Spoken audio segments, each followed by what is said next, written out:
நாய்களை பற்றிய சர்ச்சை இப்போ இதுதான் மிகப்பெரிய டாப்பிக்காக ஓடிக்கிட்டு இருக்கு. நாய்களை பிடிச்சு காப்பகத்தில் அடைக்கணும்னு உச்சநீதிமன்றம் சொல்லிச்சு. அதுக்கு தெருவிலேயே உணவு வைக்கக்கூடாது, பாதுகாப்பான இடத்துல உணவு வைக்கணும்னு சொல்லிச்சு. அது தொடர்பான விவாதங்கள், சர்ச்சைகள், போராட்டங்கள் எல்லாம் ஓடிக்கிட்டே இருக்குது. நாய்கள் தொடர்பாக, தெருநாய்கள் தொடர்பாக ஒரு விவாதமே நடந்தது. கோபி நடத்தினார் நியானானால். அதில் ஒரு மிகப்பெரிய சர்ச்சையெல்லாம் வெடிச்சுது. அந்த நாய்களுக்கு ஆதரவாக, திருநாய்களுக்கு ஆதரவாக பேசினவங்கெல்லாம் சர்ச்சையாக பேசினாங்க. அதுக்கு பதிலாக கோபிநாத் சொன்னார், இதுதான் இப்போ சர்ச்சையாக இருக்குது. அந்த நிகழ்ச்சி திருநாய்களுக்கு எதிர்ப்பாக இருக்குன்னு சொல்லி அந்த நிகழ்ச்சியவே அந்த விஜய் டிவி ப்ரோக்ராம்லேருந்து ரிமூவ் பண்ணணும்லாம் சொல்லிக்கிட்டு இருக்காங்க. இதான் இப்போ ஓடிக்கிட்டுருக்கு. அந்த நிகழ்ச்சியில் பேசின நடிகைகளும் ஆவேசமாலாம் பேசிகிட்டு இருக்காங்க. இன்ஸ்டாகிராம் எல்லாத்துலேயும் பேசிகிட்டு இருக்காங்க. இங்கே ஒரு மிகப்பெரிய ஒரு கேள்விக்குறி என்னன்னு கேட்டிங்கன்னா, மனிதர்களுக்கும், அதாவது பணக்கார மனிதர்களுக்கும் மிடில் கிளாஸ் மனிதர்களுக்கும் உள்ள சர்ச்சை தான் அந்த திருநாய் வடிவத்தில் வந்திருக்கா அப்படிங்கிறது தான் இங்கே ஒரு மிகப்பெரிய கேள்விக்குறியாக இருக்குது. ஆனால் அது உண்மை தான்.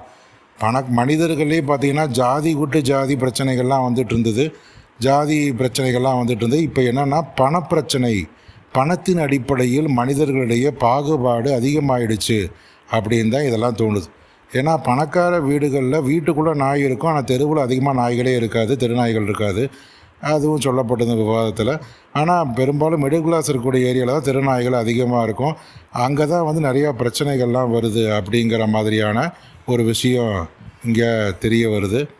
அப்போ பணக்கார மனிதர்களுக்கும் அந்த மிடில் கிளாஸ் மனிதர்களுக்கும் உள்ள வேறுபாடை தான் இங்கே நம்ம பார்க்குறோமா அப்படின்னு சொல்லி நம்மளுக்கு தெரிய வருது. இப்போ ஜாதி பிரச்சனை, மத பிரச்சனையெல்லாம் தாண்டி திருநாய் பிரச்சனை மிகப்பெரிய பிரச்சனையாக ஓடிக்கிட்டு இருக்கு.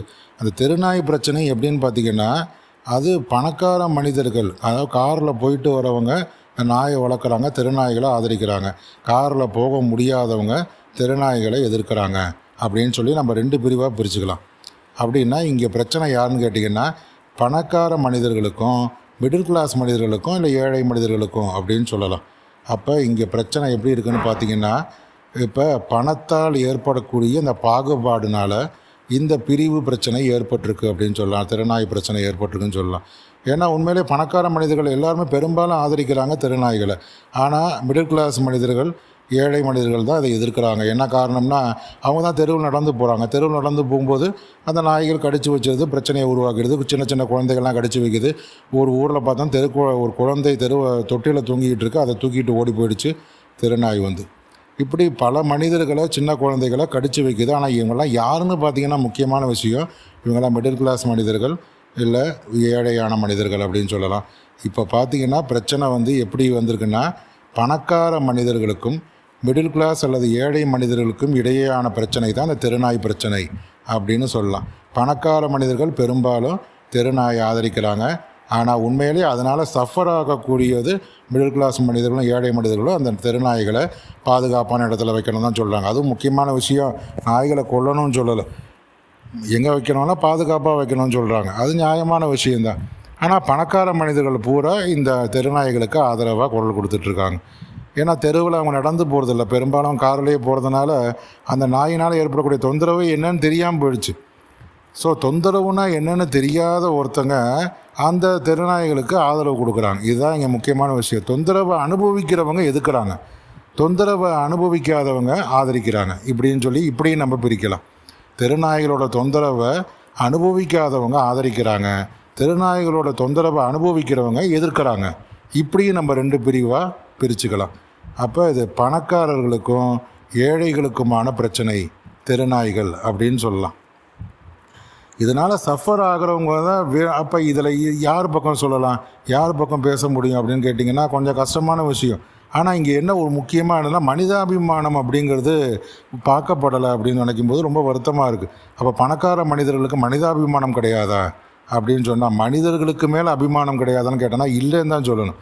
உயிர்களுக்கு மேலே அபிமானம் இருக்குது, ஆனால் மனிதர்கள் மேலே அபிமானம் இல்லையே. ஏன்னா உயிர்கள் தானே முக்கியம் அப்படின்னு அவங்க பேசுகிறாங்க, மனிதர்கள் தேவையில்லைன்னு பேசுகிறாங்க.